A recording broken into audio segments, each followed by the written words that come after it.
6 चीजों को मानने का नाम ईमान है। अल्लाह को मानना, उसके फरिश्तों को मानना, उसके रसूलों को मानना, उसकी किताबों को मानना, कयामत के दिन को मानना और तकदीर को मानना। इन 6 चीजों को माने बगैर कोई मोमिन नहीं हो सकता, कोई ईमान वाला नहीं हो सकता। और यह भी नोट कर लो, ईमान सिर्फ दिल की आस्था का नाम नहीं है। ईमान दिल से मानने को भी कहते हैं और जबान से इकरार करने को भी कहते हैं और अमल करने को भी कहते हैं। अगर कोई जबान से इकरार करता है और दिल से सच नहीं मानता तब भी मोमिन नहीं है। कोई दिल से सच मानता है, जबान से इकरार नहीं करता है तब भी मोमिन नहीं है। और अगर कोई जबान से इकरार भी करता है, दिल से तस्दीक भी करता है और अमल नहीं करता है तो ईमान वाला तो है मगर कमजोर ईमान वाला है, क्योंकि अमल से ईमान घटता और बढ़ता है। ईमान घटता और बढ़ता है। जलसे में आप आए, तकरीर आपने सुनी, आपका ईमान बढ़ गया। घर गए, मोबाइल में देखने लगे, यूट्यूब पर कोई उल्टी सीधी चीजें आपके सामने नजर से गुजर गई, फेसबुक पर कोई चीज आप देखने लगे, अब दीन और ईमान का लेवल कमजोर होने लगा। ईमान का लेवल फ्लक्चुएट करता है, अप एंड डाउन होता है। इसीलिए अल्लाह कुरान में कहता है, इन्नमल मुमिनून अल्लज़ीना इज़ा ज़ुकिरल्लाहु वजिलत क़ुलूबुहुम। मोमिन तो वो लोग होते हैं जब अल्लाह का नाम उनके सामने लिया जाए उनका दिल कांप जाता है, उनका दिल लरस जाता है, उनका दिल डर जाता है। अल्लाह का नाम लिया जाए तो दिल डर जाए। दिल डरता है क्या हमारा? नहीं डरता। अरे हम लोग तो इतने सख्त दिल हो चुके हैं, अपने हाथों से अपने मुर्दों को कब्रिस्तान में दफनाते हैं और फिर भी हमारे दिल के ऊपर कोई असर नहीं पड़ता है। मेरे भाइयों, हमारे दिल पत्थरों से भी ज्यादा कठोर हो चुके हैं, पत्थरों से भी ज्यादा सख्त हो चुके हैं। इन्नमल मुमिनून अल्लज़ीना इज़ा ज़ुकिरल्लाह। मोमिन तो वो लोग होते हैं जब अल्लाह का नाम लिया जाए, वजिलत क़ुलूबुहुम तो उनके दिल कांपने लगते हैं। व इज़ा तुलियत अलैहिम आयातुहु और जब अल्लाह ताला की आयतें उनके सामने पढ़ी जाएं, ज़ादतहुम ईमाना उनका ईमान बढ़ जाता है, उनके ईमान का लेवल हाई हो जाता है, उनके ईमान की चार्जिंग बढ़ जाती है। एक बात पूछूं आपसे, अपने नौजवानों से पूछना चाहूंगा, अपने यूट्यूब की हिस्ट्री जरा चेक करके बताओ, लास्ट टाइम आपने कुरान की तिलावत को कब सुना था? अपना मोबाइल चेक करके बताओ, आखिरी बार आपने कुरान की तिलावत कब की थी और कुरान की तिलावत को सुना कब था? मेरे प्यारे नौजवान साथियों, आज हमारे नौजवानों के मोबाइल पर गाने मिल जाएंगे, म्यूजिक मिल जाएगा, बॉलीवुड के सॉन्ग मिल जाएंगे, उल्टी सीधी चीजें मिल जाएंगी। अगर नहीं मिलेगा तो कुरान नहीं मिलेगा। मेरे प्यारे नौजवान भाइयों, जिस नबी से आप मोहब्बत करते हैं, जिस नबी का कलमा पढ़ते हैं, उस नबी ने म्यूजिक की आवाज को कभी अपने कानों में आने न दिया और वो नबी कुरान को पढ़ा भी करते थे और कुरान को सुना भी करते थे। कुरान को सुना करो मेरे भाई। और मैं तो कभी कभी अफ्रीका के जो कारी होते हैं उनकी तिलावत में सुनता हूं, बहुत प्यारी लगती है। मैंने एक तकरीर में एक नाम लिया था, एक अफ्रीकन कारी हैं, उनका नाम है सूफी अब्दुल रशीद। यूट्यूब पर आप जाकर के टाइप कीजिए सूफी अब्दुल रशीद तिलावत, उनकी तिलावत सामने आ जाएगी। कोई बनावट नहीं, सिंपल आवाज है और पाटदार आवाज, रोबदार आवाज है, और जब तिलावत करते हैं ऐसा लगता है डायरेक्ट दिल को छू रही है। अफ्रीकन कारियों की क़िरात बहुत प्यारी लगती है, दिल को अपील करती है, दिल को असर करती है। आप कुरान को सुनना शुरू कर दीजिए, गाना सुनना भूल जाएंगे आप, म्यूजिक की मोहब्बत दिल से निकल जाएगी, कुरान की मोहब्बत दिल में पैदा हो जाएगी। जिस नबी का आप कलमा पढ़ते हैं वो नबी कुरान सुना करते थे, कुरान पढ़ा करते थे। बुखारी की रिवायत है, अब्दुल्ला बिन मसूद रज़ी अल्लाह ताला अन्हु अल्लाह के प्यारे नबी सल्लल्लाहु अलैहि वसल्लम के पास आते हैं। अल्लाह के नबी कहते हैं, अब्दुल्ला इक़रा अलैयल कुरान, मुझे कुरान पढ़ के सुनाओ। हजरत अब्दुल्ला ने कहा मैं आपको कुरान पढ़ के सुनाऊं? अय अल्लाह के रसूल, आपके ऊपर तो कुरान उतरा है, कुरान नाजिल हुआ है, मैं आपको कैसे पढ़ के सुनाऊं? आपने फरमाया अय अब्दुल्ला, मैं दूसरे के मुंह से सुनना चाहता हूं। हजरत अब्दुल्ला बिन मसूद बहुत प्यारा कुरान पढ़ते थे। अभी दिल्ली में ऑल इंडिया अहले हदीस कॉन्फ्रेंस में जो मदीना के इमाम आए थे, शेख अब्दुल्ला अल बुआईजान, उन्होंने नमाज पढ़ाई दिल्ली में। अल्लाह अकबर, कितनी प्यारी आवाज। इस वक्त हरम के जो नए इमाम आए हैं मक्के में, रमजान के लास्ट में मैं गया तो इत्तेफाक से एक दिन तरावी की नमाज मैंने उनके पीछे पढ़ी। उनका नाम है शेख बदर तुर्की। अल्लाह अकबर, क्या कुरान पढ़ते हैं। शेख सऊद अश-शुरैम की कमी को पूरा करने का काम कर रहे हैं शेख बदर तुर्की, बहुत ही प्यारा कुरान पढ़ते हैं। आवाज अच्छी हो, और आवाज अच्छी आवाज में कोई कुरान पढ़े मेरे भाइयों, तो इंसान का दिल बेदार हो जाता है, इंसान की रूह सरशार हो जाती है। अब्दुल्ला बिन मसूद बहुत अच्छा कुरान पढ़ते थे। प्यारे नबी ने फरमाया कि अय अब्दुल्ला इक़रा अलैयल कुरान, मुझे कुरान पढ़ के सुनाओ। हजरत अब्दुल्ला सूरह निसा की तिलावत करने लगे। सूरह निसा की तिलावत कर रहे हैं और अल्लाह के नबी गौर से सुन रहे हैं। पढ़ते पढ़ते हजरत अब्दुल्ला सूरह निसा की आयत नंबर 31 के ऊपर पहुंचे। फ़कैफ़ इज़ा जिना मिन कुल्लि उम्मतिन बिशहीद, ऐ नबी उस वक्त आपका क्या हाल होगा जब हर उम्मत में से हम एक गवाह लाएंगे। वजीना बिका अला हाउलाई शहीदा, और हम आपके ऊपर आपको गवाह लाए। जब इस आयत पर पहुंचे अब्दुल्ला बिन मसूद, कहते अल्लाह के नबी ने फरमाया हस्बुक अलान, आए अब्दुल्ला रुक जाओ, बस करो। कहते मैंने नजर उठा के देखा, फ़इज़ा अयनाहु तज़रीफ़ान, अल्लाह के प्यारे नबी की दोनों आंखों से आंसू बह रहे थे। अल्लाह के नबी रो रहे थे। क्यों रो रहे थे? जिम्मेदारी का एहसास था आपके कंधे पर। आपको इस बात का एहसास था कि इतनी बड़ी जिम्मेदारी मेरे कंधे पर डाली जाएगी। माफ करना मेरे भाइयों, आज हमारे अंदर कमी है किसी चीज की, तो जिम्मेदारी के एहसास की कमी है। जलसा कराने वालों से कहना चाहूंगा, बहुत अच्छा काम करते हैं आप। कोई जलसे की कमेटी का सदर है, कोई सेक्रेटरी है, कोई खजांची है। मैं कहीं प्रोग्राम में जाता हूं, लोग बड़े फख्र से कहते हैं शेख साहब मैं जलसे का नाजिम हूं, मैं जलसे का सदर हूं, मैं मदरसे का नाजिम हूं। लोग फख्र करते हैं, लोग नाज करते हैं। मैं कहता हूं मेरे प्यारे भाइयों, अल्लाह ने आपको जिम्मेदार बनाया है, इस जिम्मेदारी पर फख्र मत किया करो, इस जिम्मेदारी को निभाने की कोशिश किया करो। आपके इसी कटिहार के इलाके में जलसा हो रहा है और जलसे का बहुत बड़ा गेट लगाया जा रहा है, और एक तरफ मौलाना जरजीत साहब की और एक तरफ मेरी बड़ी बड़ी फोटो उस गेट पर लगा करके पूरी दुनिया में उसको पब्लिश किया जा रहा है। क्यों? लोग तो हमसे सवाल करते हैं। मेरे पास फेसबुक पर, व्हाट्सएप पर सैकड़ों लोगों ने सवाल किया कि आप क्यों नहीं मना करते। आज गेट लग रहा है, कल स्टैचू बनना शुरू हो जाएगा। बुराइयां इसी तरीके से मेरे भाइयों, बुराइयां जब शुरू होती हैं ना, बहुत छोटी शक्ल में होती हैं, फिर वो धीरे धीरे अंडे देती हैं, बच्चे देती हैं। पहले आपके कटिहार में जलसे नहीं होते थे, फिर धीरे धीरे जलसों के पोस्टर में, इश्तिहार में फोटो डालने का सिस्टम आया। मुझसे लोग फोटो मांगते हैं, जलसा कमेटी के लोग। मैं कहता हूं नहीं, मैं फोटो नहीं दूंगा। मगर आज के जमाने में फोटो हासिल करना कौन सा मुश्किल काम है। आप गूगल पे अब्दुल गफ्फार सलफी लिखे, बहुत फोटो आ जाएंगे आपके सामने। फोटो ले लिया लोगों ने, लेके पोस्टर पे डाल दिया। अब लोग तो मुझसे पूछते हैं अब्दुल गफ्फार साहब आपने क्यों परमिशन दी, कोई जा। मैंने कहा भाई मैं मना करता हूं, मगर ये जलसे वाले माने तब तो। और अभी आपके इसी इलाके में एक प्रोग्राम होने वाला है और बड़े बड़े गेट पर कद आदम साइज का हमारा और मौलाना जरजीत साहब का फोटो लगा दिया लोगों ने।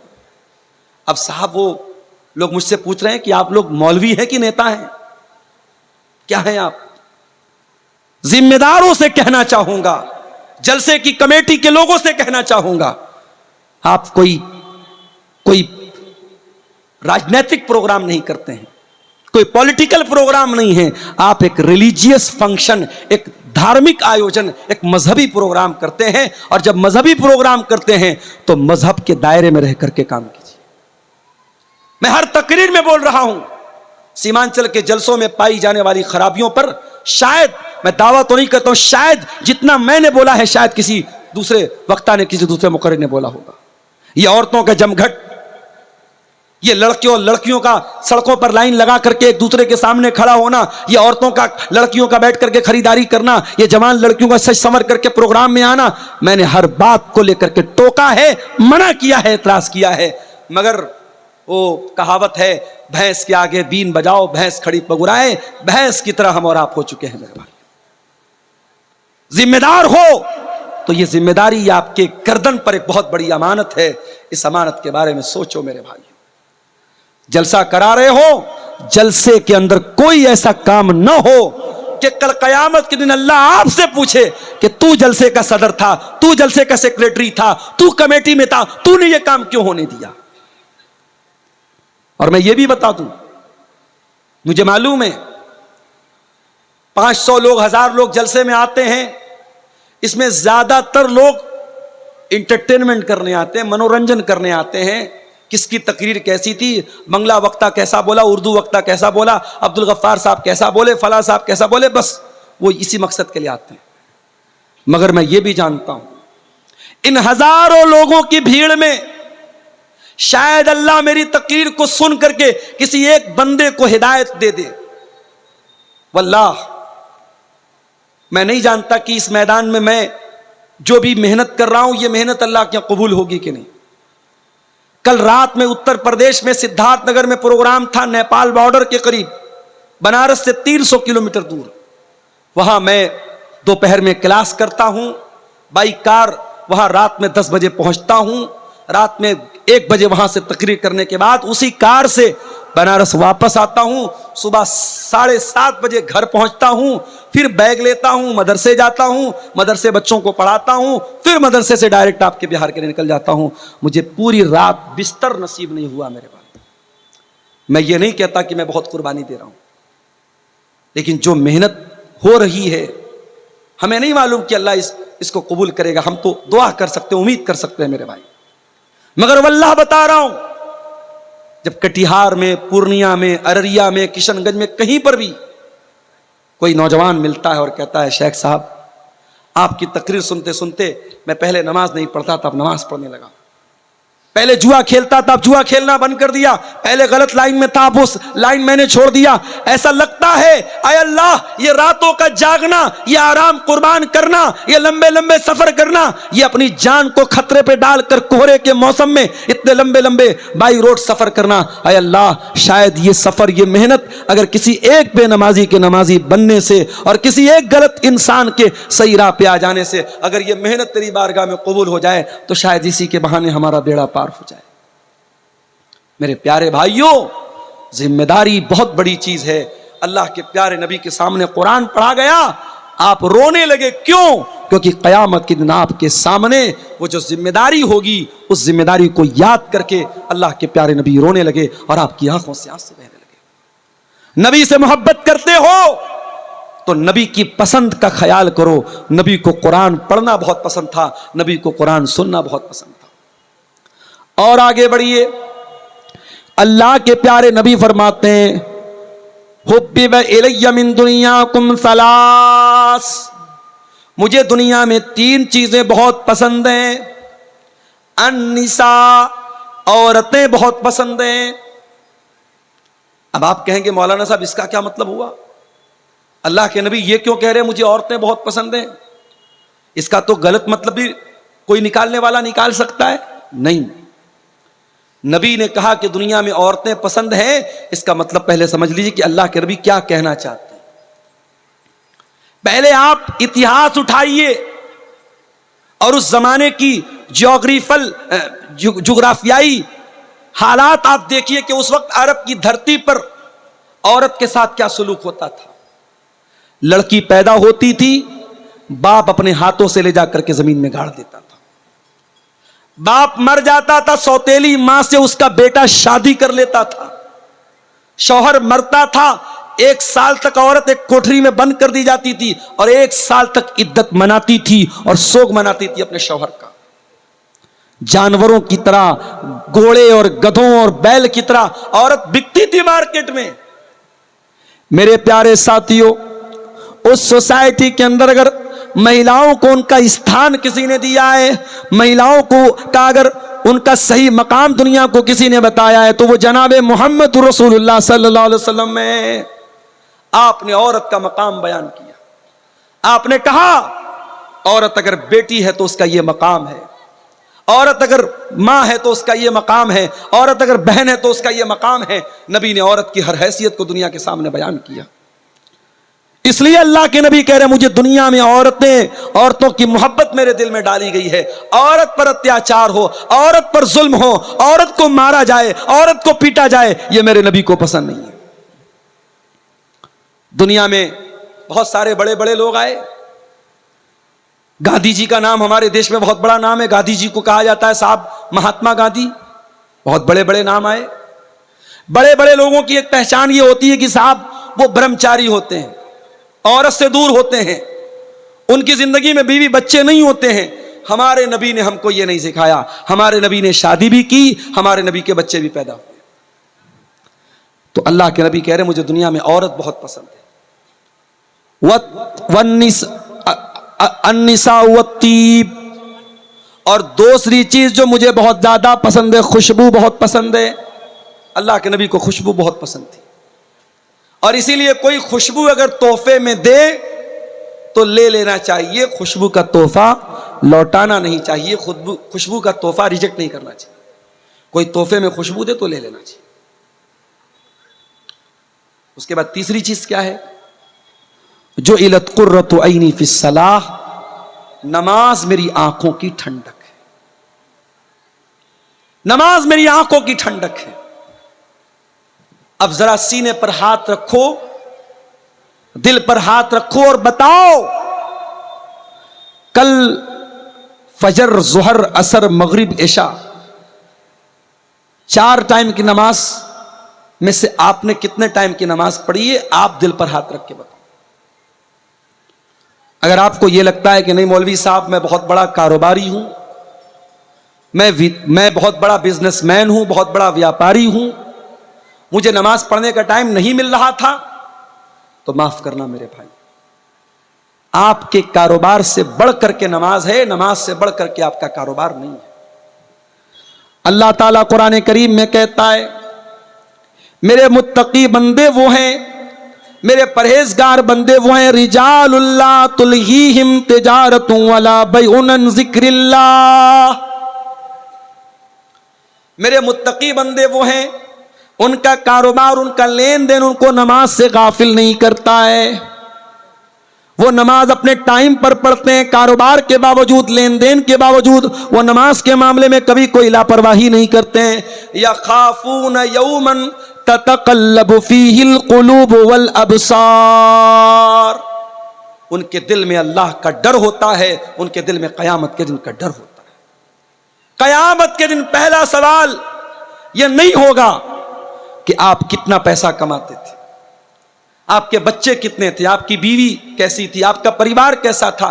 दुनिया का पहला सवाल क़यामत के दिन क्या होगा? इन्ना अव्वल मा युहासबु बिल अब्दु यौमल क़ियामति सलातु, बंदे से पहला सवाल नमाज के बारे में। नमाज के बगैर जन्नती जन्नत में नहीं जाएगा और बेनमाजी इसी बेनमाजी होने की वजह से जहन्नम में जाएगा। अल्लाह कुरान के 29वें पारे में कहता है, जब जन्नती जन्नत में चले जाएंगे, जहन्नमी जहन्नम में चले जाएंगे, जन्नती जहन्नमियों से सवाल करेंगे, मा सलककुम फी सकर, ऐ जहन्नमियों तुम जहन्नम में क्यों आए? तुमने कौन सा ऐसा गुनाह किया था तुम जहन्नम में चले आए? क़ालू लम नकु मिनल मुसल्लीन, तो जहन्नमी जवाब देंगे हम नमाज नहीं पढ़ते थे। मेरे भाइयों, अगर नबी से मोहब्बत करते हो, नबी को नमाज से बहुत मोहब्बत थी। नबी जब टेंशन में होते थे तो बिलाल से कहते थे, या बिलाल अरिहना बिस्सलाह, ऐ बिलाल नमाज के जरिए हमारे दिल को सुकून अता करो। मेरे नबी जब टेंशन में होते थे नमाज में खड़े हो जाते थे, मुसल्ले पर खड़े हो जाते थे। नमाज के जरिए बंदा अपने रब से सबसे ज्यादा करीब होता है। मेरे नौजवान भाइयों, जिनको जॉब नहीं मिल रही है, जो गवर्नमेंट जॉब के लिए एग्जाम दे करके बैठे हैं और रिजल्ट के इंतजार में हैं, जो आईएएस की तैयारी कर रहे हैं, जो आईपीएस की तैयारी कर रहे हैं, जो यूपीएससी की तैयारी कर रहे हैं, जो बीपीएससी की तैयारी कर रहे हैं, जो नीट के एग्जाम की तैयारी कर रहे हैं, दुनिया की कोई भी टेंशन हो, आओ अल्लाह की बारगाह में सजदा तो करो, अल्लाह के आगे अपना सर तो झुकाओ, अपने रब से सजदे में मांग लो जो मांगना है।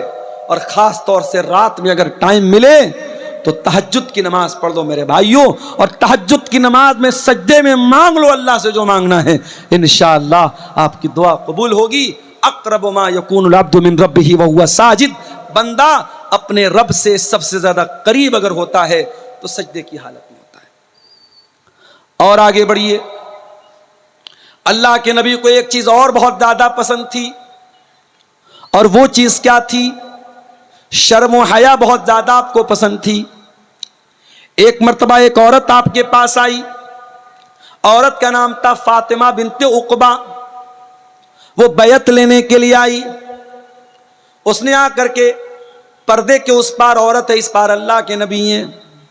वो कहती है अल्लाह के नबी मैं बैयत करती हूं। नबी ने कहा बैयत करो, वो कहती है मैं बैयत करती हूं। आपने कहा बैयत करो, अल्लाह के साथ शिर्क नहीं करोगी। उसने कहा हम अल्लाह के साथ शिर्क नहीं करेंगे। आपने कहा चोरी नहीं करोगी। उसने कहा चोरी नहीं करेंगे। आपने कहा जिना नहीं करोगी। जब उस लड़की ने, उस औरत ने जिना का नाम सुना, हदीस के अल्फाज है, मुस्नद अहमद की रिवायत है, उस औरत ने अपने हाथ को अपने सर पर रखा। उसको बहुत हैरत हुई। इज्जतदार औरत, शरीफ औरत, अच्छे खानदान की औरत जिना के बारे में सोच भी नहीं सकती है। अय अल्लाह के नबी, आप मुझसे बैयत लेना चाहते हैं, मैं तो जिना के बारे में सोच भी नहीं सकती। अल्लाह के नबी को उस औरत का अंदाज बहुत पसंद आया। आपने हजरत आयशा से कहा कि देखो कितनी शरीफ औरत है, कितनी इज्जतदार औरत है। जिना का नाम आया तो उसने फौरन सर पर हाथ रख लिया। उसके लिए ये तसव्वुर के बाहर की बात है, ये सपोज भी नहीं कर सकती, ये सोच भी नहीं सकती कि जिना करेगी वो औरत। और आज हालात क्या हैं? आज हालात ये हैं कि पहले के दौर में पूरे गांव में, पूरे इलाके में अगर किसी के बारे में ये सुन लिया जाए कि वो गलत काम कर रहा है या वो लड़की गलत काम कर रही है, पूरा गांव थूकता था उस लड़का और लड़की के ऊपर। और आज हालात ये है मेरे भाइयों, हालात ये हैं, गर्लफ्रेंड बॉयफ्रेंड ये कल्चर आम होता चला जा रहा है। और आज जिनाकारी और बदकारी को प्रमोट किया जा रहा है। आज रेलवे स्टेशन पर चले जाओ, बड़े बड़े पार्कों में चले जाओ, बड़े बड़े होटलों में चले जाओ, मुसलमान लड़कियां, मुसलमान लड़के आपको इस लानत में, इस बुराई में, इस दलदल में मुब्तला नजर आएंगे मेरे भाई। जिना से अपने आप को बचाओ मेरे भाइयों। अल्लाह के नबी बेहयाई को बहुत ज्यादा नापसंद करते थे और हया को बहुत ज्यादा पसंद करते थे। और आगे बढ़िए, अल्लाह के नबी को एक चीज और बहुत ज्यादा पसंद थी, और वो चीज ये थी कि अल्लाह के प्यारे नबी कभी किसी को ना नहीं करते थे। सखावत बहुत करते थे अल्लाह के नबी, बहुत सखी थे आप। बहुत पैसे वाले तो नहीं थे, बहुत दौलत वाले तो नहीं थे, मगर जितना अल्लाह ने नवाजा था आप अल्लाह की राह में खर्च कर देते थे। अपने इंतकाल से एक दिन पहले अल्लाह के नबी ने अपने सारे हथियार मुसलमानों को दे दिए। जो भी तीर थे, तलवार थे, सब मुसलमानों को हिबा कर दिए, दे दिए। आपके घर में 7 दीनार रखे हुए थे, आपने उन 7 दीनारों को सदका खैरात कर दिया। अपने लिए कोई जमीन ना इकट्ठा की, अपने लिए कोई जायदाद ना बनाई, कोई प्रॉपर्टी ना बनाई। एक मर्तबा एक साहबी ने आपके कीमती चादर लाके दे दी। उस वक्त अल्लाह के नबी को उस चादर की जरूरत भी थी और आपको वो चादर बहुत पसंद भी थी। आपने उस चादर को अपने बदन पे ओढ़ लिया। एक दूसरे साहबी आए, कहने लगे अल्लाह के नबी अगर आप बुरा ना माने तो ये चादर मुझको दे दें। सहाबे किराम को बहुत बुरा लगा, कि अल्लाह के नबी को उस चादर की ज़रूरत भी है और अल्लाह के नबी को वो चादर पसंद भी है, और सहाबी जानते हैं कि अल्लाह के नबी किसी को ना नहीं करते, फिर भी वो चादर मांग रहे हैं। उन्होंने कहा, अल्लाह के नबी, अगर आप मुझे अपनी ये चादर दे दें तो बड़ा अच्छा होगा। नबी ने अपने बदन की वो चादर उतारी और सहाबी को दे दी। जैसे ही नबी ने सहाबी को चादर दे दी, सहाबी ने चादर को चूम लिया, कहा, अल्लाह के नबी, मैं ये चादर ओढ़ने के लिए नहीं मांग रहा था, मैं ये चादर पहनने के लिए नहीं मांग रहा था, चूंकि ये चादर आपने ओढ़ी है, आपकी बॉडी से ये चादर टच हुई है, आपके बदन पर ये चादर ओढ़ी गई है, मैं चाहता हूं कि जब मैं इंतकाल कर जाऊं, जब मैं दुनिया से चला जाऊं, मेरे कफन में इस चादर को इस्तेमाल किया जाए, मेरे कफन में इस चादर को यूज किया जाए। मगर मसला याद रखिएगा, नबी के बदन को अल्लाह ताला ने बरकत वाला बनाया था और नबी के बदन से तबर्रुक हासिल सहाबे किराम करते थे। अब किसी ऐरे गहरे नत्थु खैरे आज के दौर के किसी आलिम, किसी इमाम, किसी पीर, किसी बुजुर्ग को यह अधिकार नहीं है कि उसके बदन को लोग बरकत वाला समझें और उसके बदन का उतरा हुआ कपड़ा उसको लोग बरकत वाला समझ के पहने। इसकी इजाजत नहीं है। यह चीज नबी के साथ खास थी, सहाबा के साथ खास थी। सहाबा नबी के बदन को बरकत वाला समझते थे और नबी ने उनको मना भी नहीं किया। बाद में किसी के इंसान के लिए इसकी परमिशन नहीं दी। तो नबी को कंजूस लोग पसंद नहीं थे। एक साहबी अल्लाह के नबी के पास आए, बहुत मैला कुचैला कपड़ा पहने हुए थे, बड़ा फटा पुराना कपड़ा पहने हुए थे। आपने पूछा, अलका मिन माल, क्या तेरे पास मालो दौलत है, पैसा है, रुपया है? कहा, अल्लाह के नबी बहुत पैसा है, इतने ऊंट है, इतने गाय, इतने बैल, इतने बकरियां हैं। आपने फरमाया, जब इतने पैसे वाला तू है तो ये फटा पुराना कपड़ा क्यों पहन के आया है? ऐ मेरे सहाबी, जब अल्लाह ताला तुमको कोई नेमत देता है तो अल्लाह ताला ये चाहता है कि वो नेमत तुम्हारे बदन पे नजर आए।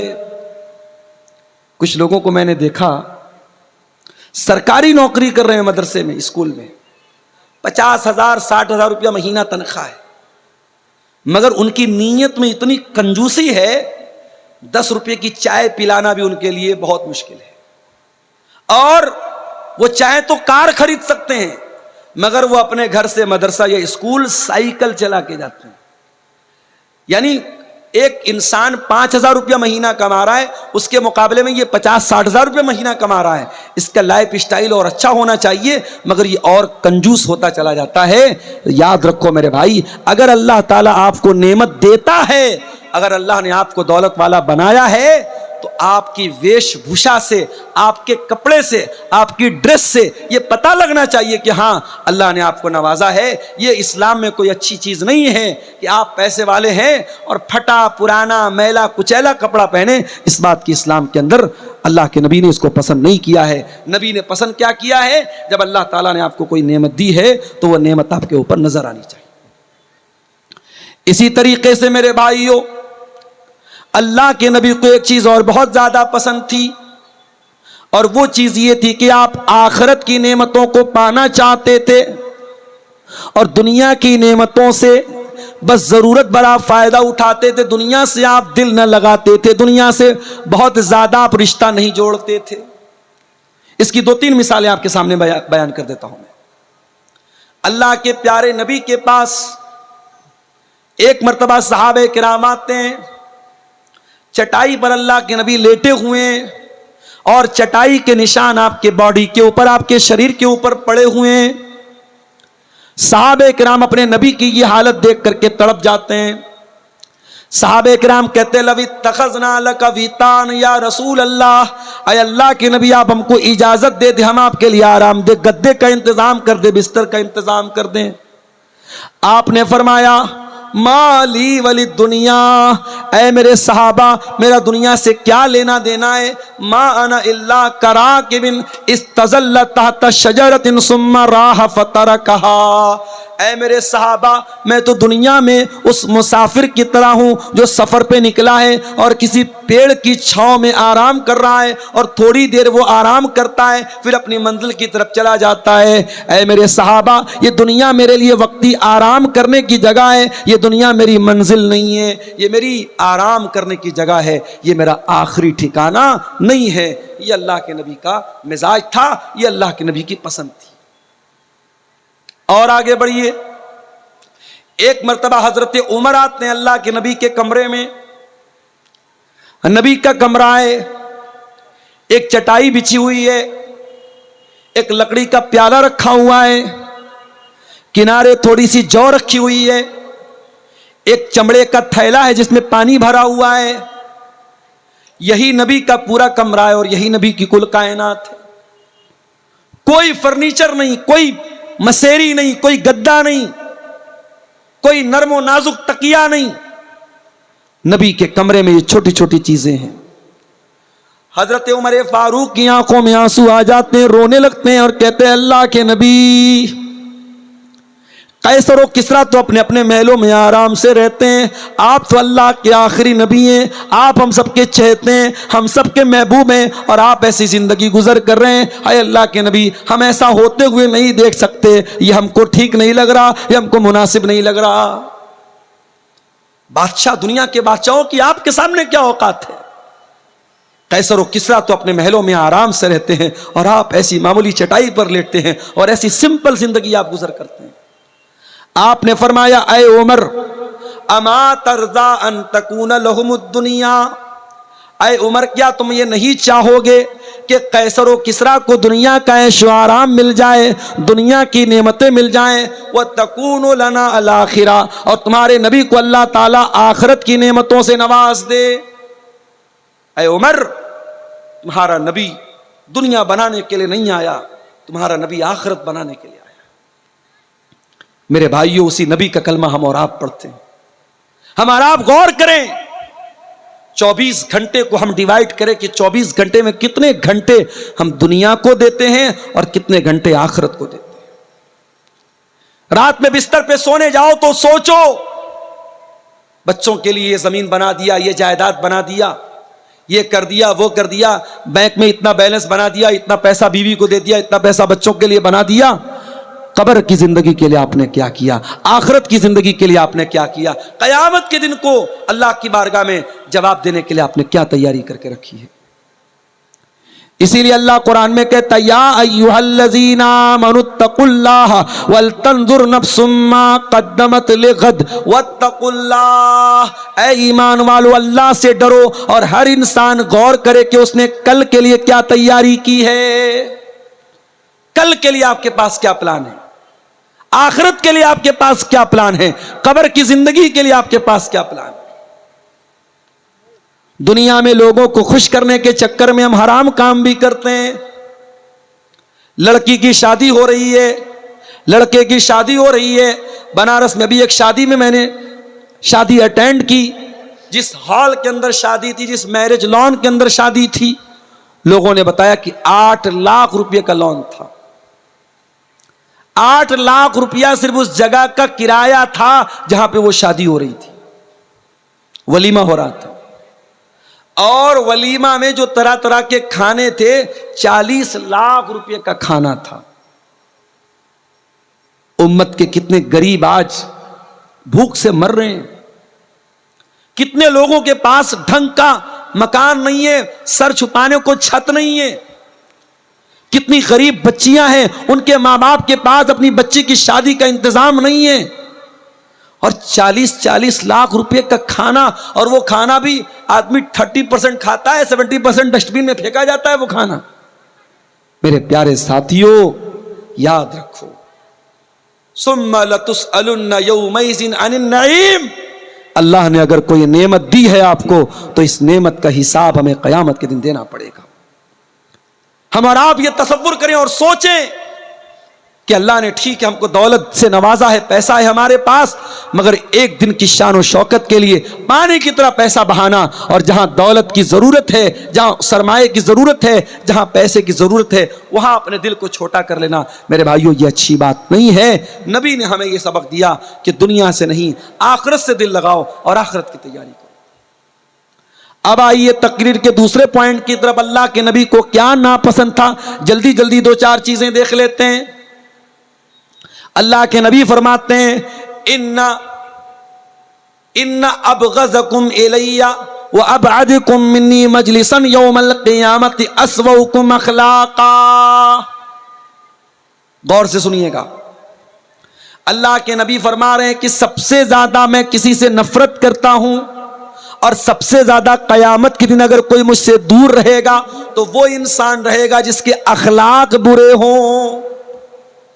अपने अहले हदीस भाइयों को यह पैगाम देना चाहूंगा, अकीदे में एक नंबर हो, मनहज में एक नंबर हो, सुन्नतों पर अमल के मामले में एक नंबर हो, अखलाक में भी एक नंबर बन जाओ मेरे भाई। आज हम अखलाक में बहुत पीछे हैं। जब कोई हमसे मिलता है हमारा अकीदा बाद में देखता है, हमारा मनहज बाद में देखता है, हमारी नमाज का तरीका बाद में देखता है, हमारी विचारधारा को बाद में देखता है, हमारे नजरियात को बाद में देखता है। पहले वो हमारे अखलाक को देखता है, हमारे कैरेक्टर को देखता है, हमारी बोलचाल को देखता है, हमारे तौर तरीकों को देखता है। इसलिए पहले अपने कैरेक्टर और अखलाक को अच्छा बनाओ। अल्लाह के नबी कह रहे हैं जिसका अखलाक बुरा होगा कयामत के दिन वो सबसे ज्यादा मुझसे दूर रहेगा। नमाजी बन गए आप, माशाअल्लाह, चेहरे पर शरई दाढ़ी आ गई, माथे पर सज्जे का निशान आ गया, मगर जबान पर गाली है, बदतमीजी है, धोखाधड़ी है।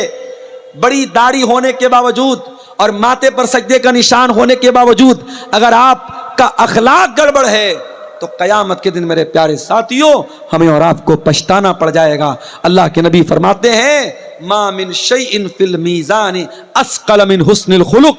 अल्लाह के मीज़ान अमल पर, अल्लाह के तराजू पर अगर सबसे भारी और सबसे वजनदार अगर कोई चीज होगी तो वह इंसान के बेहतरीन अखलाक होंगे। अपने अखलाक को बेहतर बना लो, इंशाअल्लाह कयामत के दिन आपकी नेकियों का पलड़ा भारी हो जाएगा और अल्लाह के मीज़ान अमल पर आप कामयाब हो जाओगे। नबी को एक और चीज बहुत ज्यादा नापसंद थी और वो चीज थी यकरहु तफहुश। अल्लाह के नबी बेहयाई की बातों को नापसंद करते थे। बेहयाई की बातें, गंदी बातें, अश्लील बातें, नबी अपनी जबान से कभी गाली नहीं निकालते थे मेरे भाई। कभी गाली के जवाब में भी आपने गाली नहीं दी। कभी कोई प्राइवेट टाइप की बात आई, कभी मियां बीवी के बीच के रिश्ते की बात आई तो नबी ने वहां पर भी बहुत ही हल्के अल्फाज इस्तेमाल किए। अपनी जबान को आपने आलूदा नहीं होने दिया।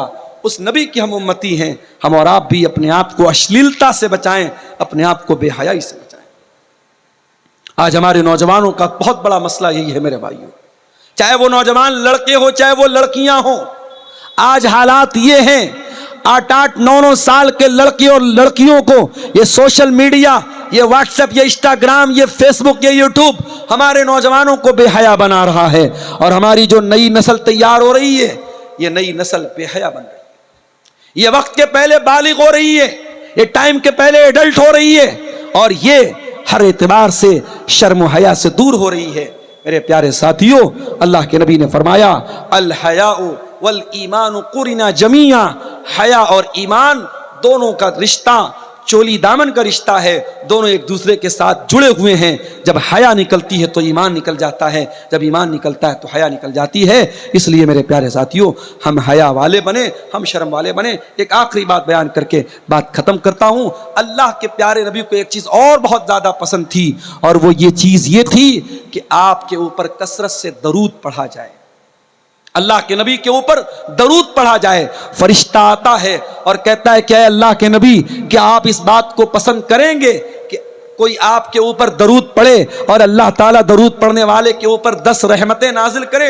अल्लाह के नबी ने कहा कि हाँ मैं ये बात पसंद करता हूं। नबी को ये बात पसंद है कि नबी का उम्मती नबी पर दरूद पढ़े। मेरे प्यारे साथियों, हम और आप अपने नबी पर कसरत से दरूद पढ़े। हमारे एक वो भाई हैं जो बिदअती हैं, जो बिदअत के काम करते हैं, उनके यहाँ गड़बड़ी ये आई कि उन्होंने दरूद के उल्टे सीधे तरीके निकाले, दरूद के उल्टे सीधे अल्फाज निकाले, अपने मनमाने तरीके उन्होंने दरूद के निकाले। और हमारे यहाँ गड़बड़ी ये आई कि हमें जो दरूद जितना पढ़ना चाहिए उतना दरूद हम नहीं पढ़ते। कम से कम हमारे प्यारे नबी सल्लल्लाहु अलैहि वसल्लम का नाम आए तो कम से कम सल्लल्लाहु अलैहि वसल्लम जरूर पढ़िए। और जब जुमा का दिन आए तो कसरत से मेरे प्यारे साथियों आप अल्लाह के नबी के ऊपर दरूद पढ़िए। नबी को अपने ऊपर दरूद पढ़ने वाला बहुत पसंद था।